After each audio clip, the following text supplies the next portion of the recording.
Hello and welcome to another edition of Critical Q&A, the show where I answer your questions based on what you have sent me by email at AskChrisShelton@gmail.com. All right, so this is the viral edition of Critical Q&A as we are progressing in our shut-in, lockdown, whatever your local situation is right now. As we're dealing with this global pandemic crisis and so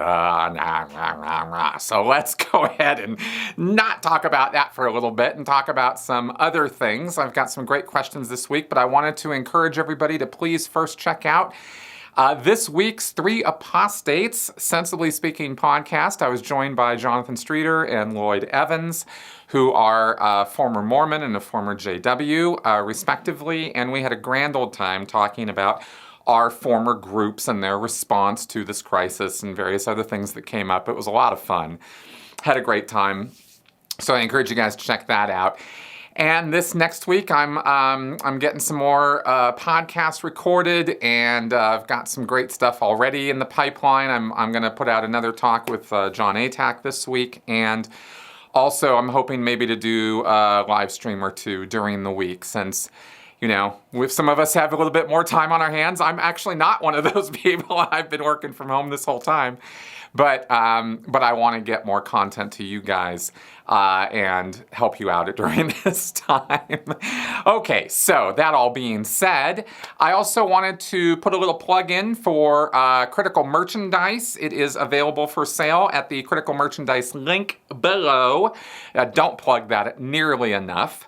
And if you are looking for reading or listening content during this time and you have not yet seen or heard my book, it is Scientology A to Xenu, an insider's guide to what Scientology is really all about. And I would be pretty remiss if I didn't tell you about it, at least, if you didn't know that book is there. And it is all about what Scientology is really all about. It's a critical analysis of the subject. It is not my memoir. So that all being said, let's get on with your questions.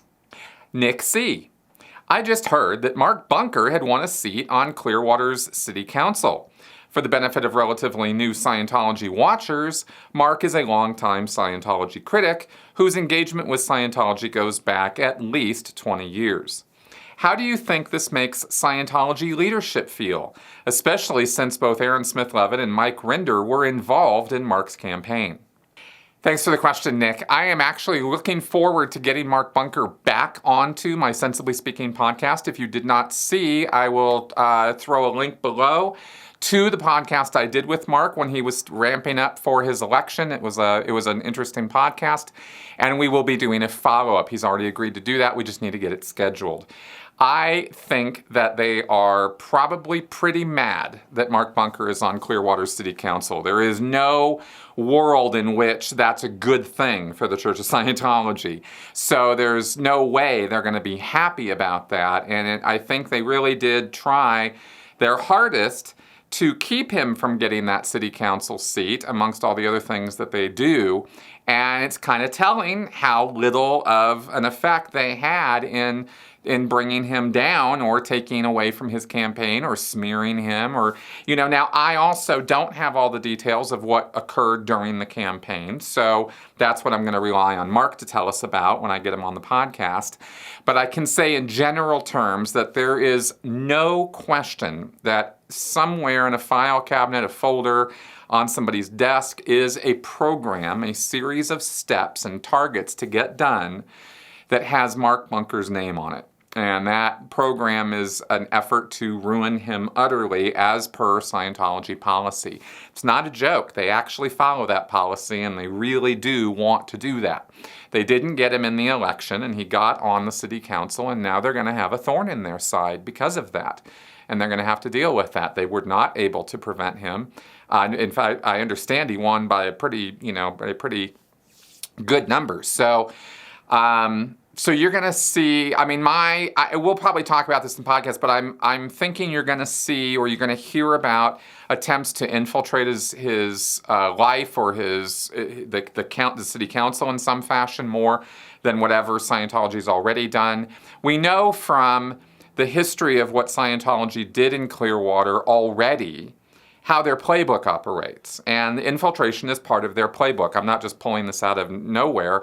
They infiltrated newspapers, government offices in Clearwater when they first moved there in the 70s. And this was a very planned campaign to take over the levers of power and influence of that town so that they would have unimpeded progress to build, buy, build more, create a Scientology city. If there has ever been a place in the entire world where Scientology had its eye on the prize of a Scientology city, it's Clearwater.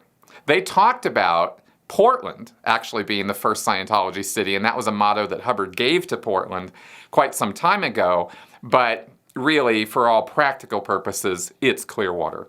So they don't want somebody on the city council messing with them. And Mark Bunker is somebody who really understands how Scientology works at a very deep core level. He really gets it. No other person who's been on the city council has actually really understood it, or if they did, they didn't know what to do about it, or they felt powerless against it, or for whatever reason, there was very little pushback against Scientology. There's been a lot of efforts to get along, try to appease them, try to work with them. But it's with Scientology, and especially under David Miscavige's rule now, and it's pretty much been under his rule for most of this time that they've been dealing with Scientology in Clearwater. It's his way or the highway. I mean, he's not interested in compromise. He's offered projects to the city. He's offered renderings to the city. He's offered to throw money at the city to help with their downtown restoration projects. But it's always been contingent on, well, this is how we want things to be. And if you do it the way we want you to do it, then you get all these, bennies. But if you don't do it the way we want it, then everything's withdrawn and you are now our mortal enemy. And that's, how Scientology is sort of played back and forth with Clearwater. It's not been any kind of, as I understand it, it's not been any kind of a cooperative effort or, hey, let's, have some give and take or anything. It hasn't been like that. And of course, we also know, let's not forget, Scientology is not just another group. Scientology is a destructive cult. So, they're not interested in getting along with the society at large. In fact, I'll make this point now, since it fits in with this, and I made this during the podcast that we did this week, that this whole global crisis is really highlighting something that you don't normally see with the Church of Scientology. Their PR and their efforts at public imagery all are about cooperative efforts, interfaith councils, they kind of trying to get along to this kind of thing. But that's not really how they are, and that's not how they talk when behind closed doors, and that's not what their real attitude is. The Sea Org's attitude, Scientologists in general's attitude towards the rest of the world, people who are not Scientologists, can be summed up in one word, and that word is contempt.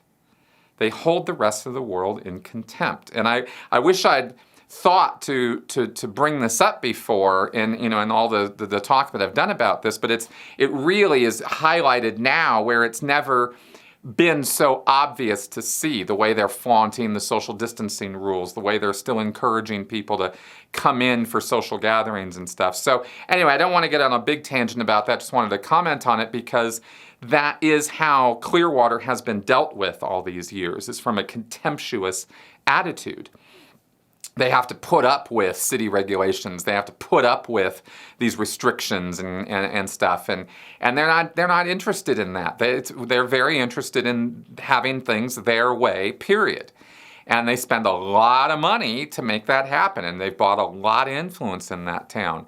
So the city council all by itself is not going to be able to deal with the Scientology threat all on its own. Mark Bunker is not all by himself going to be able to now single-handedly, take down Scientology in Clearwater. It's not going to work that way at all.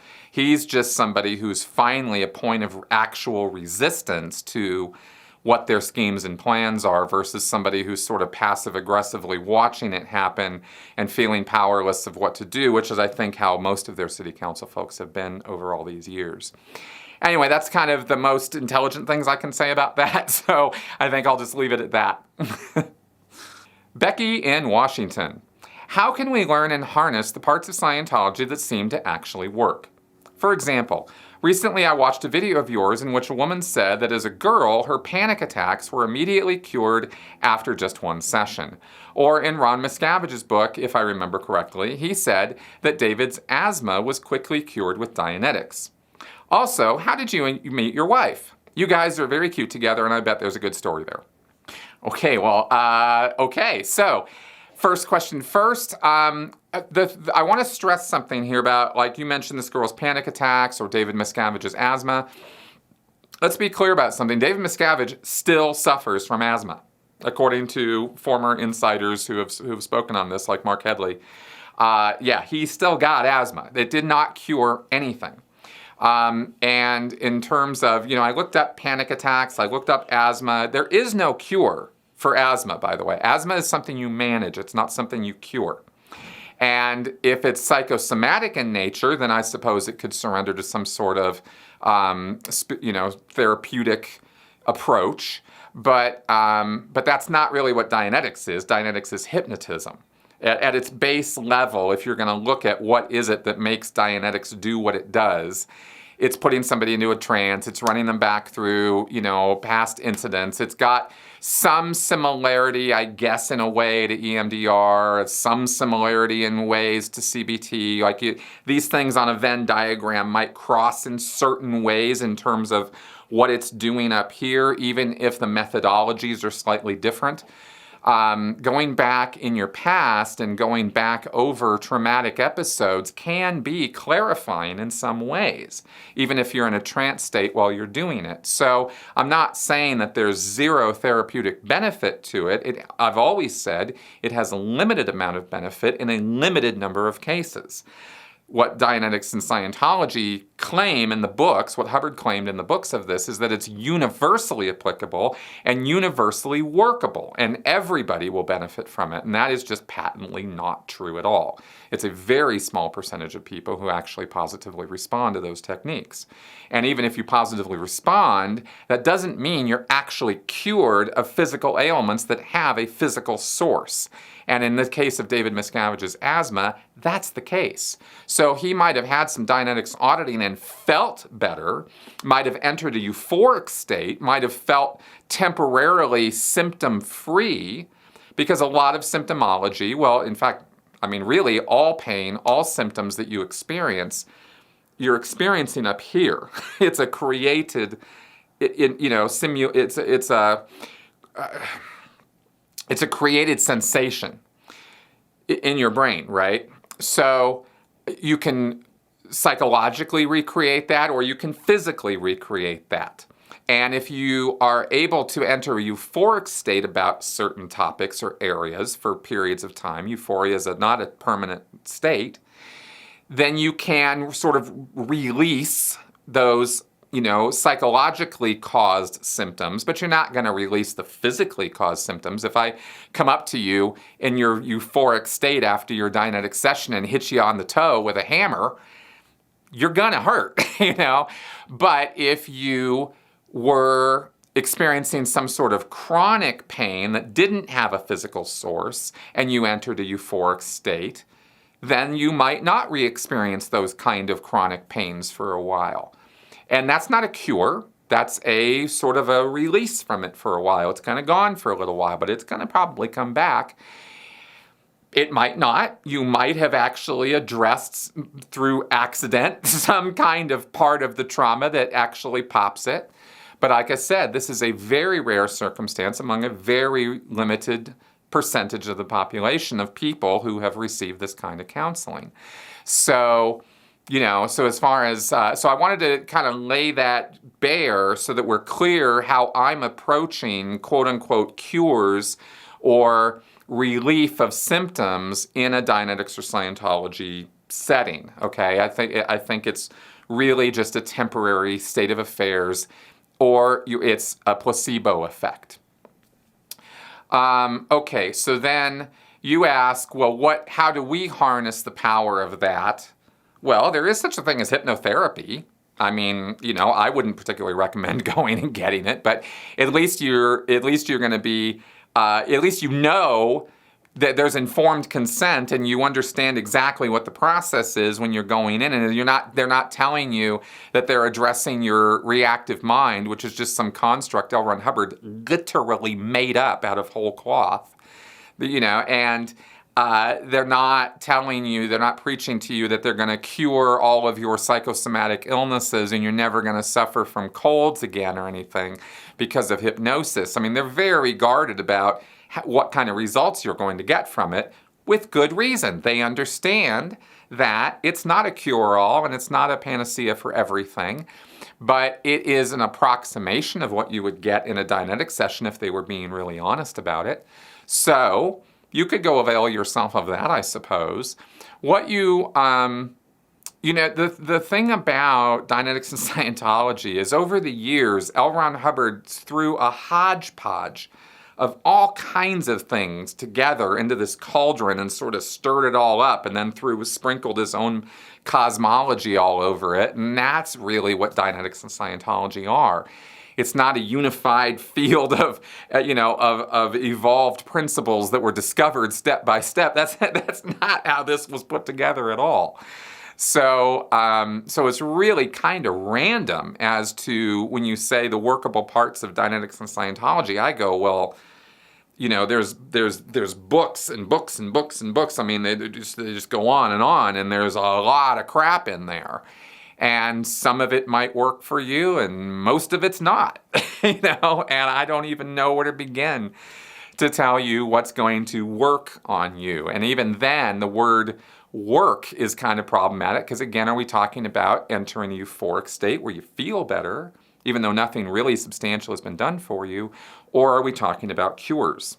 Because if you're looking for cures, none of this stuff is going to give you cures. None of this stuff is going to permanently take away, pain, stress, and trauma that you're experiencing. It just doesn't work that way. So I guess that's a bit of a rant about the whole thing, I guess, or my sort of take on it. Maybe I wish I had a more solid answer for you. Go to page 49 of Dianetics and that little process will work. But it doesn't really, I really wouldn't recommend or endorse any part of it. I would instead say, look, put all this stuff to the side, just ignore it, skip it, go out into the world, look at where medicine's at, look at where healing is at, go find something where nobody's trying to deceive you or over-promise and under-deliver. You don't want any of that. You want to approach these things with a realistic, pragmatic, real practical world, kind of view, and have expectations low, and stay the hell away from anything that is pseudoscientific. Stay away from Gwyneth Paltrow's crap and Deepak Chopra's crap and all this nonsense that these people are peddling. Unfortunately, we're not in a great place in terms of being able to cure everything. So people thinking that they're feeling so much better as a result of, some herb they took or some, mantra they chanted. Well, that's nice that you feel better, but let's not call that curing something, because that's not really what that's about. So, okay, anyway, there you go. Okay, now as far as how I met my wife, I'm going to do this real fast because it's really not a very exciting story. I met my wife at the Secular Hub here in Denver, which is a meetup group for atheists, humanists, skeptics, kind of secular type minded people. And we first met there, but we weren't like hanging out or anything like that. This was a few years ago when I first moved here to Denver. I think it was 5 years ago. And then what ended up happening was she and I have a mutual friend who was a comedian, and we went out with her one night separately. Like me and the comedian friend, I'll go watch you do some open mics. And she also was going to see her friend do some open mics. So we were all hanging out. And then we started getting along, and then we started talking, and then we started talking more, and then we started going out. So that's pretty much how it happened. Like I said, not super exciting story, but it was certainly fun for me to live through. So that's what happened there. Jennifer, now with the coronavirus crisis and people not able to meet up, do you think Scientology and other cults as well will be able to keep their hold? How do you think they will keep up the indoctrination? Do you think a lot of people will leave their cults because they will have time to think about what they are doing? Or do you think they will double down? Thanks for the question, Jennifer. And I'm going to give you some guesses here and some, supposition, because of course, who knows what's really going to happen or how things are going to progress. I think that we're going to see a little uptick in people doubling down on belief, for sure, in times of desperation and extremism and, threats to survival. People definitely tend to go more spiritual, more doubling down, more looking to God or supernatural solutions. That's just, historically what people do. When it comes to not being able to meet up, though, see, that's a big deal. And I think that actually is probably going to have more of a detrimental effect on religion as a whole across the United States, because a big, huge part of the comfort and peace of mind that religion brings is the comfort of collectiveness and going to a place where there are other people who are sympathetic to you, you're sympathetic to them, you're all on the same wavelength, kind of thing. Everybody's agreeing, everybody's singing the same songs, feeling the same emotions. That's the thing that brings that feeling, those feelings of togetherness and collectiveness, and make it real. And it's not the same thing, unfortunately, for many of us over the internet. It's a little bit the same, but it's really not exactly the same, because that connection, that physical connection, is not there. And that's going to impede the ability of these groups to be able to, even when they do virtual meetups or virtual congregation meetings, and of course many churches are flaunting those social distancing rules and are meeting anyway, specifically because they know that it requires continual reminding, continual indoctrination, if you will, to keep the beliefs current and in people's minds, because these things tend to fall away. You stop going to church, you become a lapsed Catholic, a lapsed Christian, a lapsed Jew, whatever, and it's not on your mind as much anymore. And you're not, because you're not having to think about it. People aren't telling you, you're not going to a sermon, you're not reading your Bible, you're not reading your holy book, whatever it is. It doesn't really matter. This isn't just with Christianity. This isn't just with Scientology. Scientology specifically now is particularly susceptible to this, because keep in mind that Scientology is not a religion in the same sense as all these other groups that you think about, in that Scientology is not about large group gatherings, except when they're doing David Miscavige's briefings. That kind of large group briefing is very necessary for Scientology, and the fact that they won't have those for a few months is going to have a detrimental effect on the minds of the viewers, of the followers, because they're not going to be getting their indoctrination. They're not going to be getting those false statistics and expansion of Scientology and how great it's doing in the world, and they're not going to see supposed world leaders talking grandly about Scientology, and they're not going to see any of that stuff. So that's going to impact on the ferventness of their belief. But more importantly, much more importantly, both to Scientology's money model and to the indoctrination, is the core activity of the Church of Scientology is auditing people.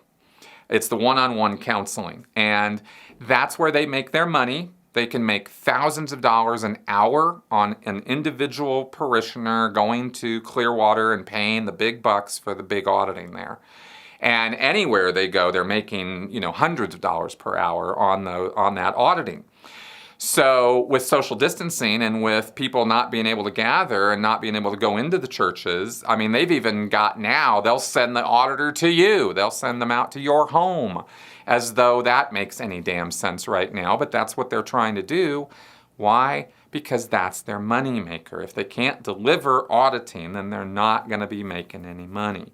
At least not on services. And when that's not happening, then you know what else isn't happening? As I mentioned earlier, the euphoria generation, right? The thing that keeps them coming back for more is that sense and feeling at the end of every auditing session that they've accomplished something amazing and they're in a spiritually better place.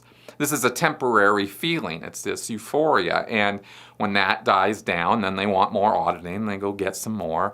And or they feel like their life's in the doldrums and all of that. And there's a lot that can be said about this. There's a whole lot more about this, but I'm trying to keep it simple. So I'm just saying that Scientology can't do that as effectively right now. So, of course, they're going to have, as this continues over time, this could have a detrimental effect. It all depends on how long these requirements are going to go on for. And since they're probably only going to be going on for a few more weeks or maybe a couple months at the most, it's not going to be that big of a detrimental effect. It's not like they're going to see any mass exodus because of this. Scientologists are not on that tight line of indoctrination. They can keep it up for quite a while without having to get mainline exposure to David Miscavige or to an auditing session. I'm just talking in general terms about how this business model kind of works, actually. So, the continual contact and the reinforcement of the indoctrination is a necessary action for all these groups to actually keep their hold on people. And the more extreme the group is, the more and more necessary that personal contact is. So, that's what I can say about that, and I hope that was interesting. Blake Nestle. There's plenty to be critical of in Trump's handling of this coronavirus situation. The downplaying, the sacrifice of the time advantage in responding. But these racism accusations just look like grasping at straws. It's odd that it apparently needs to be pointed out that Chinese is a nationality, not an ethnicity, and anyone claiming one can be racist toward a nationality, not an ethnicity, clearly doesn't understand either concept. There was a point where the accusation of being racist once had true weight, but it has been thrown around so flippantly and incorrectly that it has diminished the significance that label was always supposed to carry, and this has been done by the very people who fancy themselves progressive. This is a microcosm of a phenomena that has been occurring throughout his presidency. There will be a laundry list of legitimate, deserved criticism to be made of the man, yet instead the media and the orange man bad crowd will latch onto something petty and ridiculous. A pandemic virus circumnavigates the globe to delay downplayed response, and we're going to go after the man in a game of semantics for political points? If a virus originated in America, in a town with a known viral research site, and then the American government suppressed and or jailed any and all whistleblowers till they recanted or died, all the while that government lied about the virus's severity to the world, would anyone hesitate to call it an American virus or be branded a racist as a result? Why is American media seemingly carrying water for an authoritarian government currently running the largest ethnic imprisonment since Hitler? This is so transparent and disingenuous, it is almost funny. Okay, Blake, thanks for this question, and I'm taking it up to point out a couple things.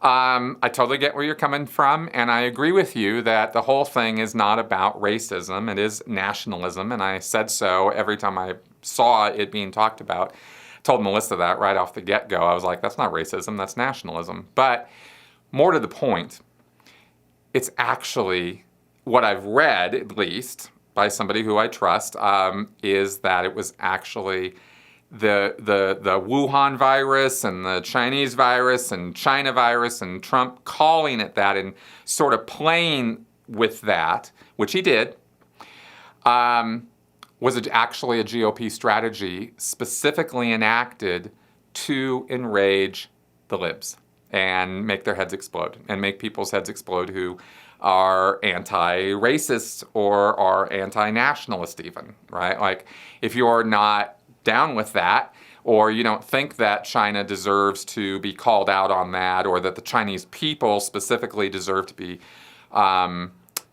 prosecuted as Chinese people because of this thing, and most people who have two gray cells to rub together understand that individual Chinese people should not be assaulted, attacked, or even name-called, or in any way blamed for this.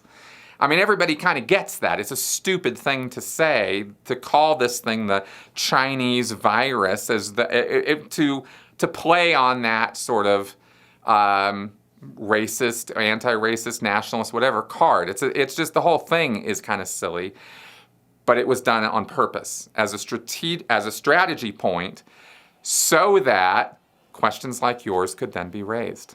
And that's why I thought it was kind of funny that you asked it, because it's playing to the strategy of, see, look at these stupid liberals and how their heads are exploding in the middle of a crisis, right? Well, that was done on purpose, because that's how propaganda works. And I keep talking about this, and I'm trying to point this out as another teaching moment, that it's, the thing about propaganda is that people seem to think it's always obvious, that it's so clear that you can see it so easily. No, it doesn't work like that at all. The best propaganda, the best mind control is the kind that you never saw coming and you never even were aware of any control happening at all. And that's how these things actually work, right? There's the obvious levels of stuff that we all talk about and get enraged about, but then there's the stuff that's going on right below that. If you know that a whole group of people, the libs, let's say, have certain push buttons, and you push those buttons, they're going to respond a certain way, and we do know that.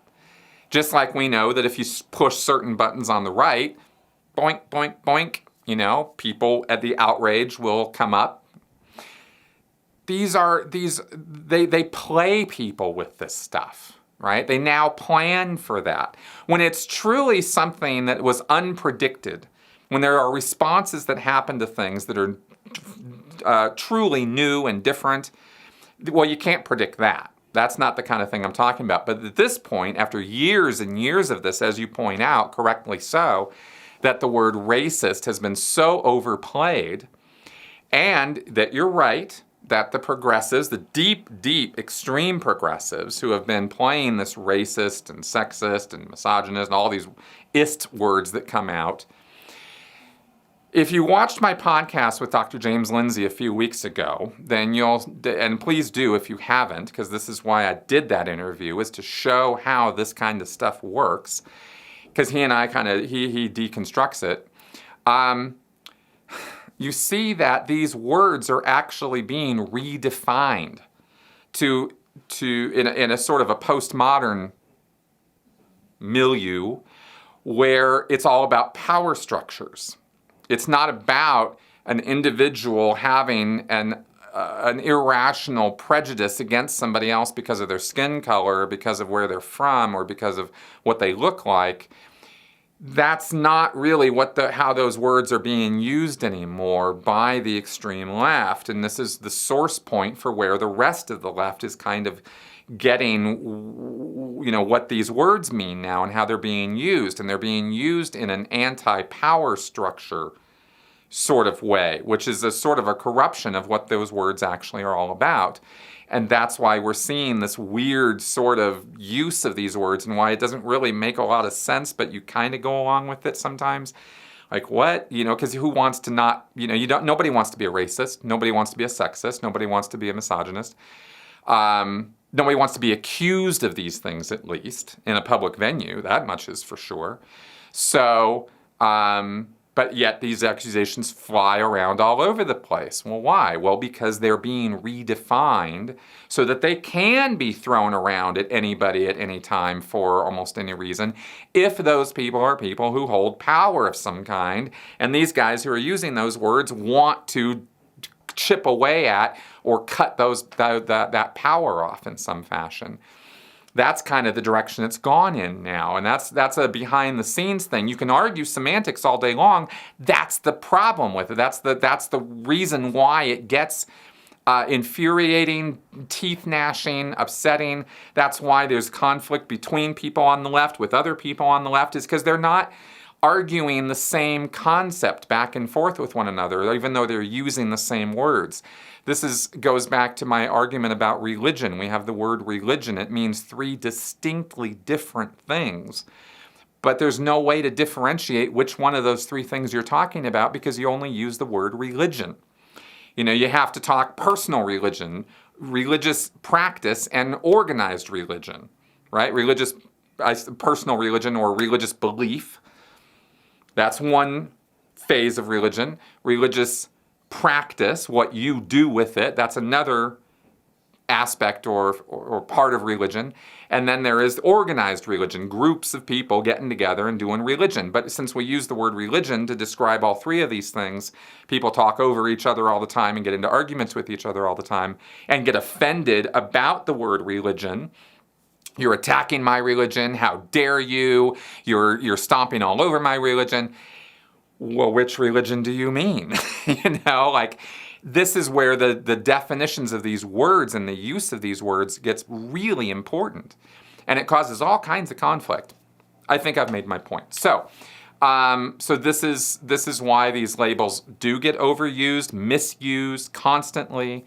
But this is kind of the world that we're in right now, and it's kind of crazy, So Blake, coming back to your question, yeah, you're right. The whole thing was stupid. But you know what? The whole thing was also generated by the GOP. So what am I supposed to say about that? Except for what I just said, I don't know. And there you go. T.S. I've seen your videos where you explained about how promotions and stuff work in the Sea Org, and here are my questions. Are you aware of any U.S. military veterans that have served in the Sea Org? If so, do you recall ever hearing their thoughts or opinions on the Sea Org's paramilitary aspect? Are you aware of any online resources for studying the uniforms, ribbons, medals, badges, etc. of the Sea Org? I'm interested in comparing/contrasting to the actual military and other paramilitary groups. How much formal training was there for Sea Org members in regards to the naval traditions? Did anyone teach recruits how to salute, how to iron a uniform, how to march, etc.? Or was it all more informal and absorbed through social osmosis?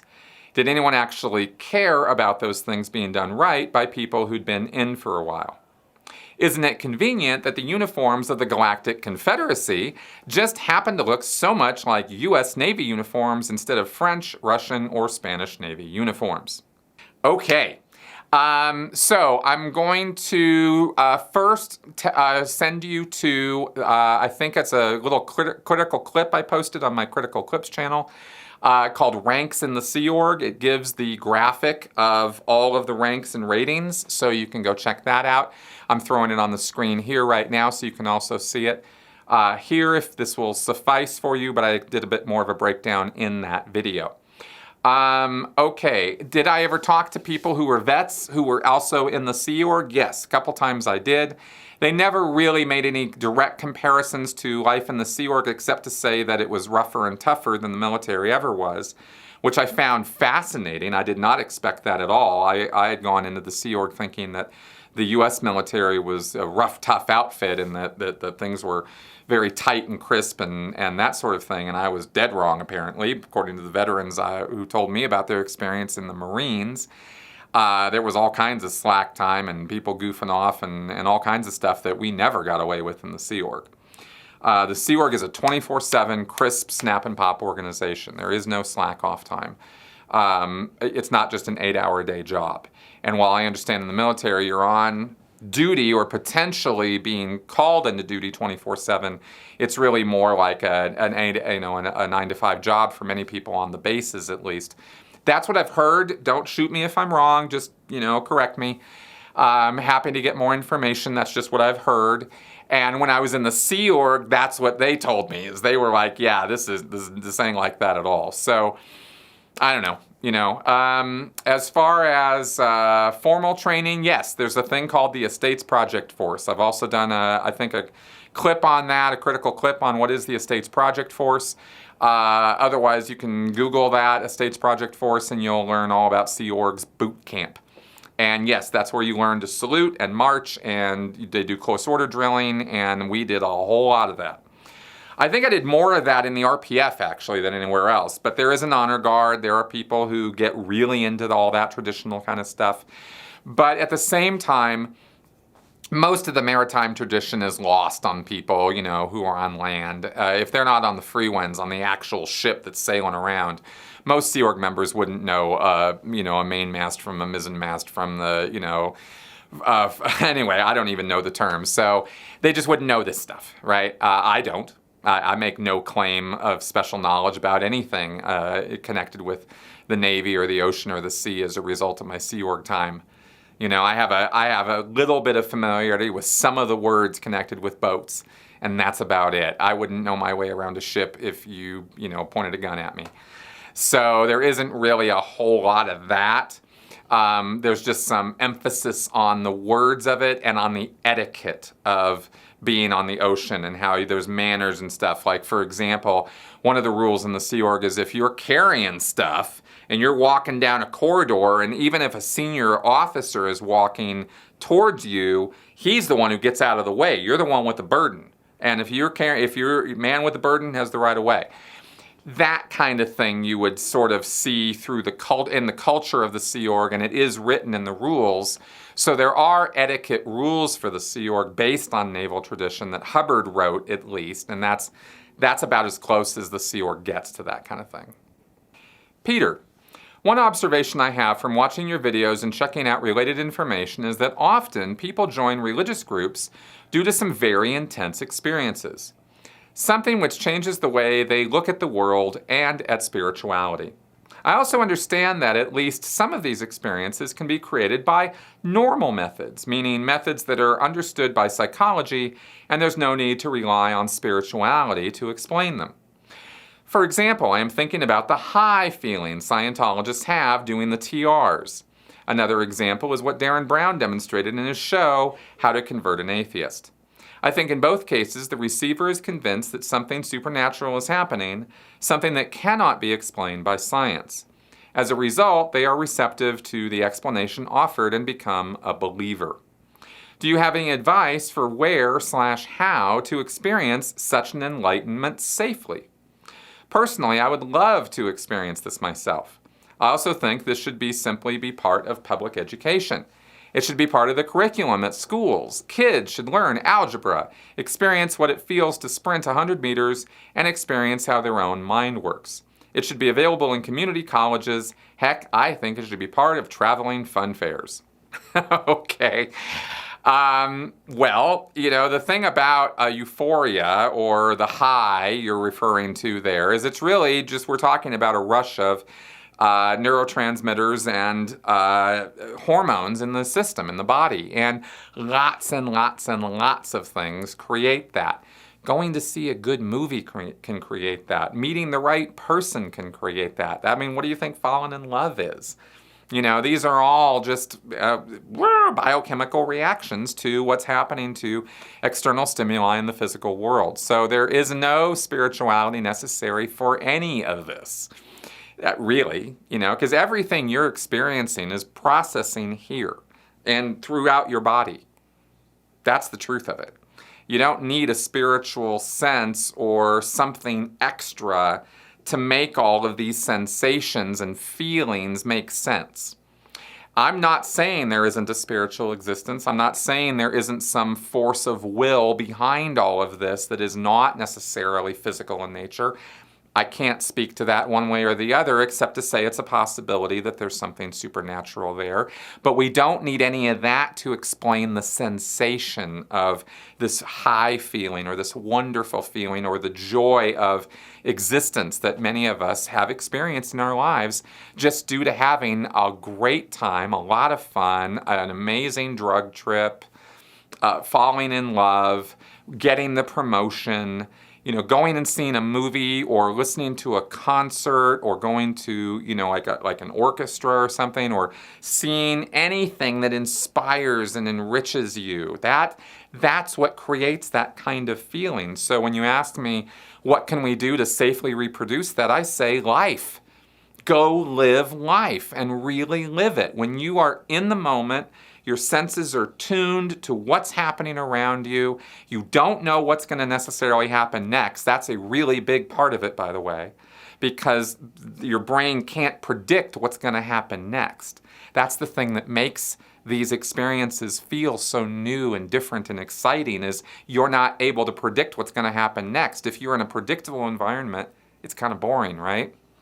It's when it's unpredictable and safe, you're in a safe environment, that you can experience these amazing, wonderful, great things. So I say, go do it, man. Go live life that way, or find things that enrich your life that way and cause you to personally feel, woo, that's what's going to cause that. And you can experience that solo, you can experience that in groups, you can experience that through a television or a movie or headphones, or you can go out in life and live it and experience it that way. I know right now we're all a little limited in how much we can go out and experience life, but life is still happening around us all the time, and it's really just a matter of what attitude we approach it with and what activities we engage in to enrich our life that give us meaning and purpose and direction. So that's my stumpy soapbox, whatever about that, but that's how I see it, and I hope that that enables people to maybe see pathways to, some fun out there in these otherwise kind of trying times that we're living right now. Okay, everybody, so we did not have flash answers this week because as you might know, I kind of lost the last 7 months of stuff on my computer last weekend through complete stupidity on my part. I get to this wasn't the Church of Scientology on this one, this was me. I let my security down and I had a virus come on my computer and it wiped some stuff, and I had backups, but I didn't have backups for the last 7 months. So I'm reconstructing all of that now. So far it's been going great. I did lose some of your questions, so if you've sent me questions that I have not answered in the last few months, go ahead and send them to me again, because I'm sorry that I'm sorry I lost them. So I also need more flash answers. Because I don't have enough to answer. I always want to do at least 3 per episode. All right. That all being said, thanks very much for coming around. I hope you enjoyed this episode, and I hope that it is entertaining, informative, and educational enough that you will consider continuing your support for me or newly supporting me on Patreon, because that is what keeps my existence going and allows me to keep these lights on, this camera going, and talking to you guys. All right. I will see you soon. Thanks for coming around. Bye-bye.